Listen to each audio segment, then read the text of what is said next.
जय श्री कृष्णा। क्या बढ़ती आपदा अब नजदीक आ गई है? क्या भारत पर संकट के बादल छा रहा है? क्या कहती है संत अच्युतानंद दास की भविष्य मालिका की भविष्यवाणी? संत अच्युतानंद दास जी 600 वर्ष पूर्व जो भविष्यवाणी की थी वह एकदम सटीक है, क्योंकि इसका सही प्रमाण हमें लगातार दुनिया भर में घट रही घटनाओं से मिल रहा है। संत जी की यह भविष्यवाणी ताड़ के पत्तों पर लिखा था। इस बदलते वातावरण के समय संत जी की भविष्यवाणी सत्य हो रही है। आगे बढ़ने से पहले आप सबका मैं अपने चैनल पर स्वागत करती हूँ।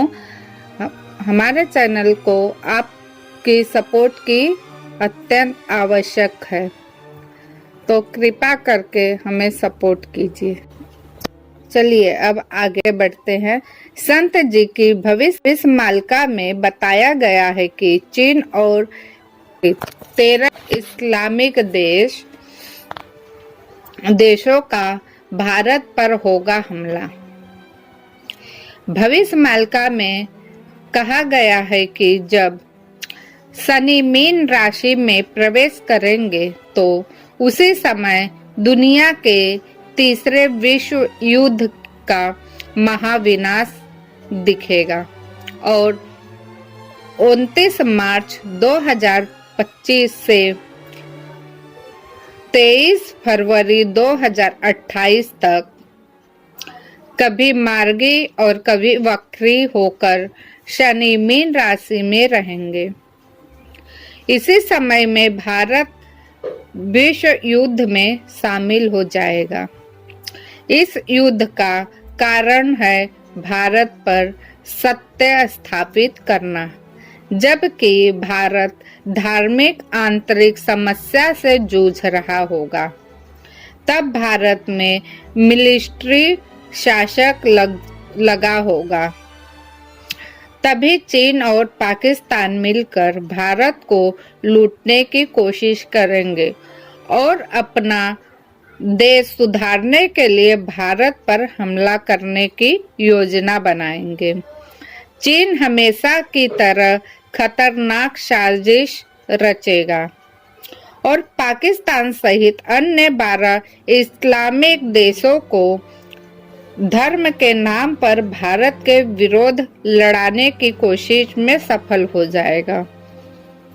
भारत के कुल 13 महीने महायुद्ध लड़ा जाएगा, जबकि पाकिस्तान 13 इस्लामिक देशों के साथ चीन भारत पर हमला कर देगा।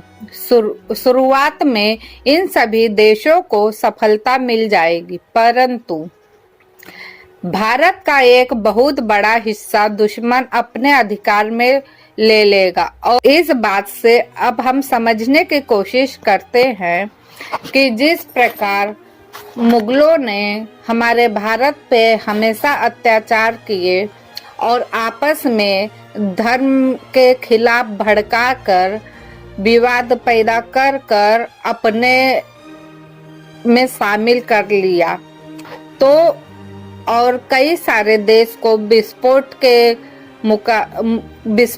करके कई सारे शहरों को भी नष्ट किया। इसी प्रकार से चीन और 13 इस्लामिक देश मिलकर यही रणनीति अपनाएंगे कि धर्म के खिलाफ अधर्म और धर्म जाति पाति को लेकर विवाद पैदा कराएगा। अभी से सावधान हो जाइए, क्योंकि आज हम अपने देश में खुद देख रहे हैं धर्म के नाम पर कितने सारे लोग बहुत सारी लड़ाइयाँ लड़ रहे हैं। क्योंकि अभी भी हमारे देश में जो घटना घटित हो रही है कहीं ना कहीं भारत पर आकर खत्म होती है, क्योंकि हमेशा से विदेशी लोग केवल भारत को टारगेट करते हैं। इसका रहस्य यही है कि हमारा जो भारत है ये हमारा राम भूमि है, जन्म भूमि है, और इसी भारत में हमारे सारे देवी देवता जन्म लिए हैं। क्योंकि ये जो भारत है ना, एक स्थली है जो हमेशा सदियों से विदेशी आकर लूटने की कोशिश किए हैं। ये कोई पहली बार नहीं हो रहा है, परमाणु बम पहली बार नहीं फूट रहा है, हमेशा से चलते आया है। क्योंकि भारत को कुछ समय के लिए लोग तोड़ तो देते हैं भारतवासियों को, पर भारतवासियों को जब समझ में आता है कि सही क्या है और गलत क्या है, तब भारतवासी एकजुट होकर उन्हीं पर भारी पड़ते हैं। तो ये हमारे भारत की ताकत है। और यहाँ पर जब भी अधर्म बढ़ेगा उसका नाश तो होकर रहेगा, चाहे प्राकृतिक आपदा हो,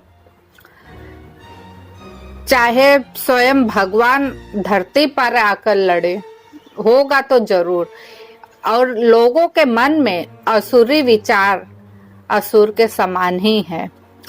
क्योंकि आज आपको साफ शब्दों में बताना चाहूंगी वास्तव में असुर का अर्थ क्या है। असुर का अर्थ है लोगों के मन में जो सबके प्रति जलन, द्वेष भावना और धन लूटना, ये सब जो प्रवृत्ति है ये आसुरी होती है। सच को हमेशा झुठलाना, क्योंकि असुर लोग जो थे वो अच्छे से जानते थे देवी देवता जो है उनसे शक्तिशाली हैं, फिर भी वह कभी मानने को तैयार नहीं हुए। चाहे वो द्वापर युग हुआ, चाहे त्रेता हुआ, चाहे सतयुग हुआ, कौन सा भी युग, अब ये कलयुग चल रहा है।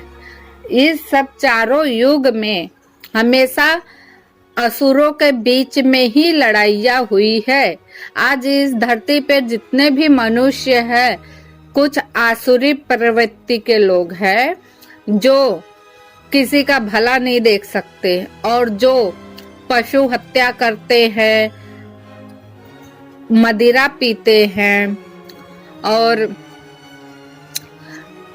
इज्जत, लड़कियों की इज्जत नहीं करते हैं, उन्हें अपने जूती का धूल बनाना चाहते हैं। ये सब कौन है? ये आसुरी प्रवृत्ति के लोग हैं। क्योंकि जो मानसिकता होती है ना हमारे भीतर ही होती है, उसी को आसुरी प्रवृत्ति कहा गया है। जिस प्रकार रावण भी जानता था कि मेरा अंत तो होगा, फिर भी वो अपना अहंकार कभी छोड़ नहीं पाया। अपनी सत्ता पर उसे बहुत घमंड था कि मेरे पास इतनी पावर है जिसका इस्तेमाल कर मैं सभी लोगों को अपने बस में कर सकता हूँ, अपने उंगलियों पे नचा सकता हूँ। लेकिन ऐसा नहीं होता। सत्य कभी असत्य नहीं हो सकता, इतना याद रखिए। सत्य देर से साबित होती है लेकिन वह सत्य होती है। झूठ चाहे जितना भी हो, सत्य एक सत्य पे भारी है। 100 झूठ बोल लो, एक सत्य पे भारी है। मेरा ये वीडियो बनाने का मकसद आप लोगों को जागरूक करना है कि जिन लोगों के पास ये वीडियो पहुंच रही है, कृपा करके आप भक्ति में लीन होइए, क्योंकि एकमात्र यही उपाय है। आगे चलकर कुछ काम नहीं आने वाला, ना विज्ञान काम आएगा, ना इंटरनेट काम आने वाला है, ना एस्ट्रोलॉजर काम आने वाला, कुछ भी काम नहीं आएगा। काम आएगा तो केवल भक्ति और भगवान, इसके अलावा कुछ काम नहीं आने वाला। तो कृपा करके जो लोग आज मेरी इस वीडियो को पूरा देख लेंगे, अगर जो लोग यहाँ तक पहुँचे हैं तो मान लीजिए आपके अंदर कहीं ना कहीं वो एक कण जो भक्ति का है वो जागृत होने के लिए तैयार है, बस आपको फोकस करना पड़ेगा। क्योंकि अगर आपकी अंतरात्मा हमेशा कुछ खोजना चाहती है, वही लोग इस भविष्य मालिका को सत्य मानेंगे, वरना जो आसुरी प्रवृत्ति के लोग हैं ये भविष्य मालिका को हमेशा झुठलाते रहेंगे।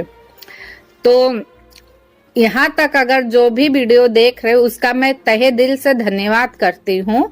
और इस वीडियो में बस इतना ही, और फिर मिलती हूँ नई वीडियो के साथ, नई जानकारी के साथ। और वीडियो अच्छी लगी तो लाइक शेयर सब्सक्राइब कीजिए। धन्यवाद। जय श्री कृष्णा, जय जगन्नाथ, हर हर महादेव।